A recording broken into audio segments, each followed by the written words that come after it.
Hello everyone, this is Tushar Sisodia. एक बार आपका फिर से स्वागत है आपके अपने ही चैनल नीट एस्पिरेंट्स में।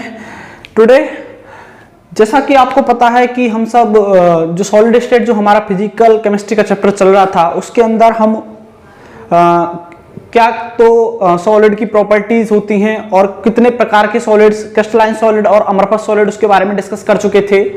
आज हम देखेंगे कि क्रिस्टलाइन सॉलिड भी कितने तरह के होते हैं। बात हो चुकी थी कि मैटर क्या होता है, फिजिकल स्टेट के बेसिस पे मैटर कितने तरह का होता है, सॉलिड, लिक्विड और गैस, सॉलिड की प्रॉपर्टीज और what is the types of solid.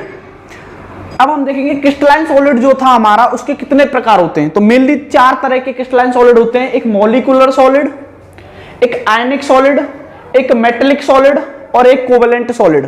Crystalline solid को 4 भागों में बांट दिया गया है। अमरफस सॉलिड जो थे वो स्यूडो सॉलिड थे, मतलब फॉल्स सॉलिड थे, ट्रू सॉलिड नहीं थे। इसीलिए हम सिर्फ क्रिस्टलाइन सॉलिड के बारे में बात करेंगे, अमरफस सॉलिड के बारे में हम बात नहीं करेंगे पूरे चैप्टर में। तो अब हम डिफरेंस देखेंगे कि मॉलिक्यूलर सॉलिड आयनिक सॉलिड से कैसे अलग है, या फिर मेटेलिक सॉलिड कोवेलेंट सॉलिड से कैसे अलग है, ये चारों एक दूसरे से कैसे अलग हैं। डिफरेंस देखेंगे किसके बेसिस पे, डिफरेंस देखेंगे हम कॉन्स्टिट्यूएंट पार्टिकल्स के बेसिस पे, बॉन्डिंग के बेसिस पे और फिजिकल नेचर और इलेक्ट्रिकल कंडक्टिविटी के बेसिस पे। मतलब इन चारों में कौन कौन से कॉन्स्टिट्यूएंट पार्टिकल होते हैं। पार्टिकल का मतलब है किससे मिलकर ये बने हुए होते हैं। ये सभी मैटर हैं तो किसी ना किसी एटम से मिलकर बने हुए होंगे, तो वो एटम किस प्रकार का होगा उसके बारे में बात करेंगे। बॉन्डिंग, फोर्स कैसी होगी, एटम्स के बीच में फोर्स तो लग रही होगी, तो वो एटॉमिक फोर्स कौन सी है, या फिर जो सॉलिड्स हैं उनकी कौन कौन सी फिजिकल प्रॉपर्टीज हैं और इनकी इलेक्ट्रिकल कंडक्टिविटी की भी बात हम इसमें करेंगे। सबसे पहले बात करते हैं मॉलिक्यूलर सॉलिड की। मॉलिक्यूलर सॉलिड में जो कॉन्स्टिट्यूएंट पार्टिकल होते हैं वो मॉलिक्यूल्स होते हैं। मॉलिक्यूलर सॉलिड वो होते हैं, नाम से ही पता लग रहा है इसमें कि मॉलिक्यूलर सॉलिड वो सॉलिड होंगे जिनके अंदर जो एटम्स हैं वो क्या है, मॉलिक्यूल के फॉर्म में मिलेंगे। हमें किसके फॉर्म में मिलेंगे, मॉलिक्यूल्स के फॉर्म में मिलेंगे।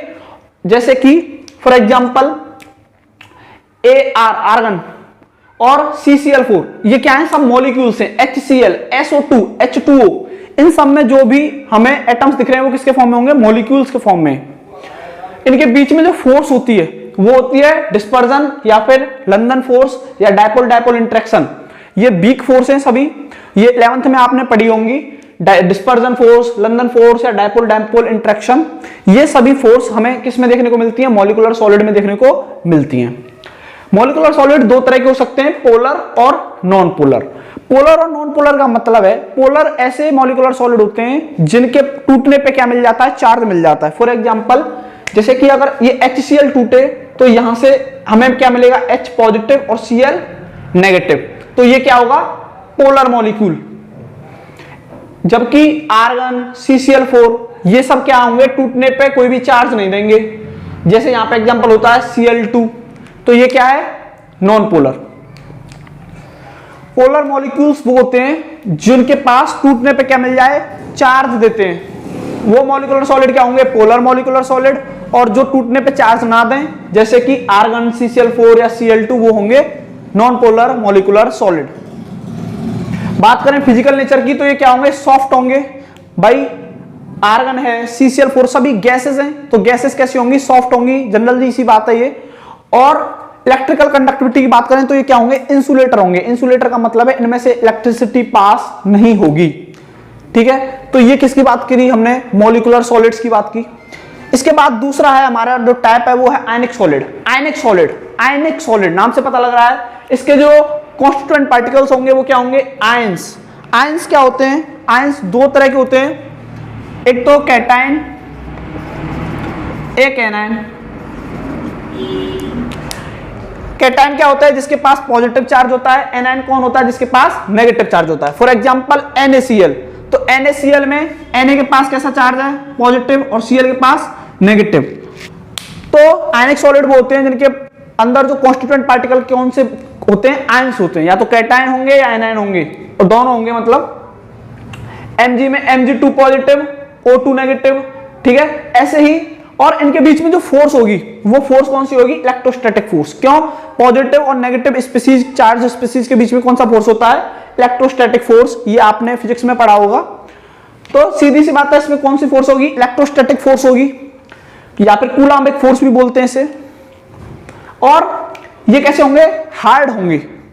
कैसे होंगे, इनका फिजिकल नेचर की अगर बात करें तो कैसे होंगे, हार्ड होंगे और इंसुलेटर होंगे। ये इलेक्ट्रिसिटी कंडक्ट नहीं करेंगे जनरली सॉलिड स्टेट में, लेकिन जब इन्हें एक्वस में डाल दिया जाए, पानी में डाल दिया जाए, तो इलेक्ट्रिसिटी कंडक्ट करेंगे। ये याद रखना। आयनिक सॉलिड वैसे तो जनरल सॉलिड स्टेट में अगर हैं तो वो इलेक्ट्रिसिटी कंडक्ट नहीं करेंगे, लेकिन या तो उन्हें पानी में डाल दिया जाए, जैसे नमक है, नमक को सॉलिड स्टेट में है तो वो इलेक्ट्रिसिटी कंडक्ट नहीं करेगा, लेकिन जैसे ही उन्हें पानी में डाल दिया तो वो क्या हो जाएगा, अपने आयंस में टूट जाएगा और वो आयंस इलेक्ट्रिसिटी कंडक्ट कर सकते हैं। तो पानी में डालने पे या फिर मोल्टन स्टेट में, मोल्टन मतलब उन्हें पिघला दिया जाए, पिघलाने पे भी क्या कर सकते हैं, ये इलेक्ट्रिसिटी कंडक्ट कर सकते हैं। वैसे सॉलिड स्टेट में इलेक्ट्रिसिटी कंडक्ट नहीं करेंगे। ये किसकी प्रॉपर्टीज हैं, आयनिक सॉलिड की प्रॉपर्टीज हैं ये। ठीक है, नेक्स्ट है हमारा तीसरा मेटेलिक सॉलिड। मेटेलिक सॉलिड क्या होते हैं, मेटल से मिलकर बने हुए होते हैं। इनमें क्या होता है, प्योर मेटल होते हैं, cation in the sea of electrons. Generally हम जानते हैं जो मेटल्स होते हैं वो क्या होते हैं, इलेक्ट्रोपॉजिटिव होते हैं। जैसे कि मैंने एग्जांपल लिया Fe, तो आयरन क्या होगा, Fe2 पॉजिटिव या Fe3 पॉजिटिव के फॉर्म में पाया जाएगा। तो इनके पास क्या होंगे, फ्री इलेक्ट्रॉन्स होंगे। क्या होंगे, फ्री इलेक्ट्रॉन्स होंगे। तो इसीलिए बोला जाता है cation in the sea of electrons. Cations मतलब Fe2 पॉजिटिव मिलेगा हमें किसमें, फ्री इलेक्ट्रॉन्स में घुला हुआ या फिर उसके अंदर मिलेगा। मेटेलिक बॉन्डिंग होगी मेटल के बीच में, आयरन के बीच में, कॉपर के बीच में, सिल्वर के बीच में, मैग्नीशियम के बीच में। कैसी बॉन्डिंग होगी, मेटेलिक बॉन्डिंग होगी। जनरली हम जानते हैं मेटल की प्रॉपर्टी होती है कि मेटल कैसे होते हैं, हार्ड होते हैं और conductor, good conductor of electricity. Metals are good conductor of electricity. तो ये हो गई हमारे मेटेलिक सॉलिड। चौथा जो हमारा बच रहा है वो है कोवेलेंट सॉलिड। कोवेलेंट सॉलिड में क्या होता है, जो कॉन्स्टिट्यूएंट पार्टिकल कौन होते हैं, एटम्स होते हैं। एटम्स ही होते हैं, लेकिन एटम्स क्या करते हैं, कोवेलेंट बॉन्डिंग करते हैं। एटम्स क्या करते हैं, शेयरिंग ऑफ इलेक्ट्रॉन्स। क्या करते हैं, sharing of electrons. For example SiO2, carbon, diamond. जैसे जो तुम्हें पता होगा कार्बन कार्बन के बीच में क्या होती है, कोवेलेंट बॉन्डिंग होती है। ठीक है, तो जितने भी कोवेलेंट सॉलिड होते हैं उनमें जो एटम्स होंगे उनके बीच में क्या हो रही होगी, कोवेलेंट बॉन्डिंग हो रही होगी। और इसके एग्जांपल हैं जैसे कि SiO2, क्वार्ज। क्वार्ज क्या होता है, क्वार्ज जो हमारी रिस्ट वॉचेस होती हैं, तो वॉचेस में तुमने उसके ग्लास पे लिखा हुआ देखा होगा क्वार्ज, तो वो जो ग्लास होता है वो क्वार्ज का बना हुआ होता है। ठीक है, और फिजिकल नेचर की बात करें तो ये हार्ड होते हैं और इंसुलेटर होते हैं। इंसुलेटर मतलब इलेक्ट्रिसिटी कंडक्ट नहीं कर सकते, एक्सेप्ट इसका एक एक्सेप्शन है जो ग्रेफाइट होता है। ग्रेफाइट क्या होता है, कार्बन की एक एलोट्रोपिक फॉर्म है ग्रेफाइट, जिसके पास एक फ्री इलेक्ट्रॉन होता है और उस फ्री इलेक्ट्रॉन की वजह से वो क्या कर सकता है, इलेक्ट्रिसिटी कंडक्ट कर सकता है। बाकी जितने भी कोवेलेंट सॉलिड होंगे सब कैसे होंगे, इंसुलेटर होंगे, एक्सेप्ट ग्रेफाइट। ठीक है, तो ये था basic difference between the types of crystalline solid. ये सब प्रॉपर्टीज आपको याद होनी चाहिए और ये बोर्ड्स में कई बार इससे क्वेश्चन पूछा गया है। ठीक है, नेक्स्ट हम बात करेंगे अगले लेक्चर में यूनिट सेल और क्रिस्टल लैटिस के बारे में, जो कि बहुत इंपॉर्टेंट टॉपिक इस चैप्टर का होने वाला है।